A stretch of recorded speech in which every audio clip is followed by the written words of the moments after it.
Assalamualaikum warahmatullahi wabarakatuh, Bapak Ibu sekalian. Nah, di episode ini spesial, saya nggak mau cerita tentang para nabi atau cerita tentang kejadian di Baitul Maqdis, akan tetapi menjawab pertanyaan-pertanyaan penasaran Bapak Ibu sekalian dan anak-anak kita tentang sebenarnya musuh kita siapa sih? Karena kalau kita bicara tentang Baitul Maqdis, bicara tentang Palestina, ini kadang-kadang mulut kita bicara begini, musuh kita di sana Bani Israel, musuh kita di sana adalah Israel, musuh kita di sana adalah Yahudi, musuh kita di sana adalah Zionis. Nah, ini anak-anak bingung nih. Apa bedanya ya antara Bani Israel, Zionis, Yahudi, dan Israel? Oke, gini Bapak Ibu sekalian. Sesungguhnya, kalau kita mengajarkan kepada anak-anak, memang ya sederhananya anak-anak itu perlu mengidentifikasi musuhnya siapa, pahlawannya siapa, masalahnya apa, kan begitu. Ya kan, sederhana masalah itu. Oke, musuh kita atau gini, pahlawannya adalah nih kita nih kaum muslimin, bukan orang Palestina, kita kaum muslimin. Yang kedua, masalahnya adalah ini ada tanah suci yang diberikan oleh Allah Subhanahu wa taala buat kita, buat ibadah, buat bikin negara apa dan lain-lain sebagainya. Dan ada lagi nih orang yang melanggar perintah Allah yang tidak lagi sesuai jalan hidupnya dengan jalan hidupnya Allah Subhanahu wa taala atau sesuai dengan jalan hidup yang diberikan oleh Allah Subhanahu wa taala, mau mengklaim tanah itu. Namanya siapa? Namanya adalah Zionisme. Nah, terus bedanya apa tuh? Oke. Pertama, Bapak Ibu sekalian, Israel adalah nama dari bapaknya para nabi dari kalangan Bani Israel, atau bapaknya para nabi nih dari satu keturunan. Namanya adalah Nabi Yakub alaihi salam. Apa artinya? Para ulama berbeda pendapat. Ada yang mengatakan Israel itu atau Israel itu berasal dari kata Isra yang berjalan, dan il asal katanya dari Allah atau dari ilah, artinya yang berjalan dalam manhaj atau berjalan dalam tuntunan Allah. Israel ya artinya begitu. Ada lagi yang mengatakan Israel adalah Isra bil-lail. Ada seorang nabi yang berjalan di waktu malam hari. Maksudnya apa tuh? Berarti ini maksudnya adalah nabi yang hijrahnya itu bergerak di malam hari. Tapi ala kulli hal, intinya Israel adalah gelar bagi Nabi Yakub alaihi salam. Nah, anak-anak keturunannya itu ada 12 anak yang mereka ini dikatakan sebagai Bani Israel. Saya namanya Amar. Anak-anak saya dan cucu-cucu saya nanti namanya Bani Amar.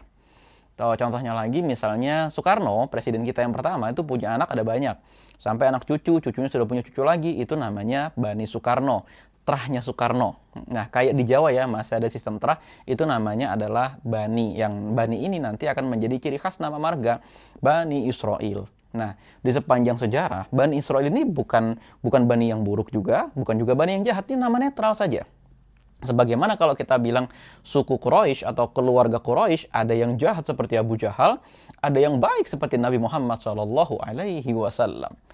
Ya kan? Ini nama yang netral. Artinya Bani Israel itu bukan musuh kita. Ya, Bani Israel itu adalah nama yang netral. Istri Nabi Shallallahu Alaihi Wasallam ada yang berasal dari Bani Israel. Yang pertama adalah Safiyah binti Huyai. Yang kedua adalah saya lupa namanya ya. Ada satu lagi Royhanah. Nah, Royhanah itu adalah Bani Israel yang kemudian menjadi istri dari Nabi Shallallahu Alaihi Wasallam.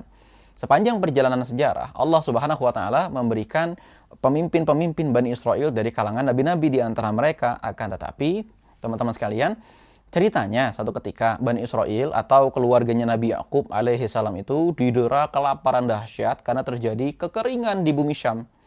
Akhirnya karena Nabi Yusuf saat itu menjadi menteri perekonomian di Mesir, mereka pun berhijrah ke Mesir. Sekian lama mereka beranak pinak di Mesir, ternyata berkuasa Raja Mesir yang kejam. Raja Mesir ini gelarnya Fir'aun.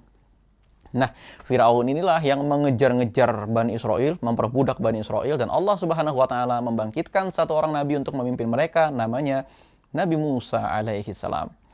Lama-kelamaan di antara mereka kan turun nih banyak nabi untuk memimpin mereka. Tapi di antara mereka ada yang tidak mau dipimpin nabi-nabi ini dan menciptakan ajaran-ajaran yang sesat-sesat, yang lucu-lucu. Ajaran yang aneh-aneh. Anehnya bagaimana kita nggak tahu. Pokoknya aneh, beda aja.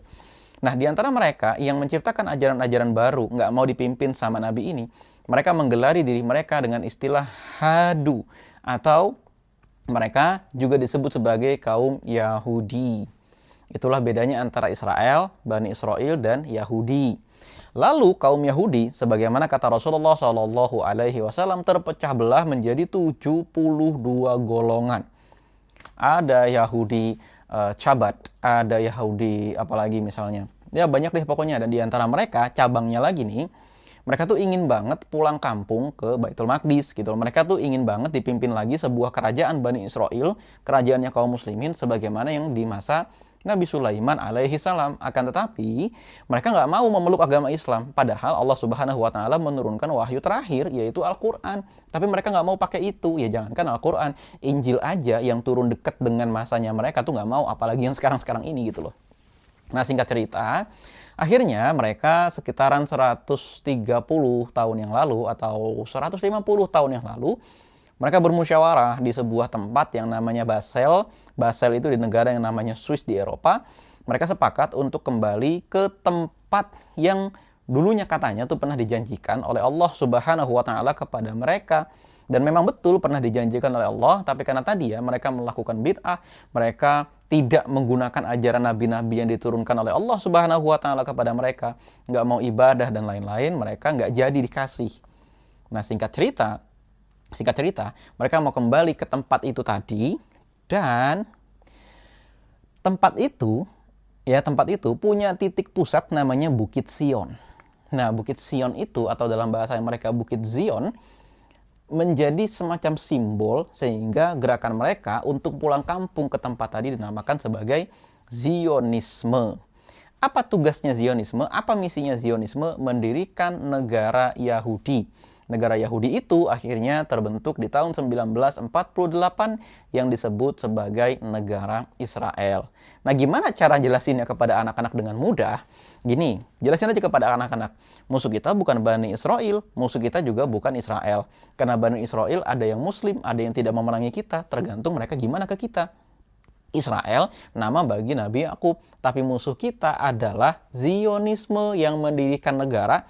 Negaranya dinamai seperti nama negara Nabi Yakub, yaitu negara Israel. Itu musuh kita, dan di sana sebetulnya itu juga bukan negara karena tidak diakui oleh negara-negara lain. Itu aja kalau menjelaskan kepada anak-anak, dan tugas kita sekarang itu bukan membenci Yahudinya, bukan kemudian membenci Bani Israelnya, tapi memusuhi, melawan Zionisme yang menjajah Palestina. Itu kira-kira Bapak Ibu sekalian sebagai penjelasan singkat kepada anak-anak. Assalamualaikum.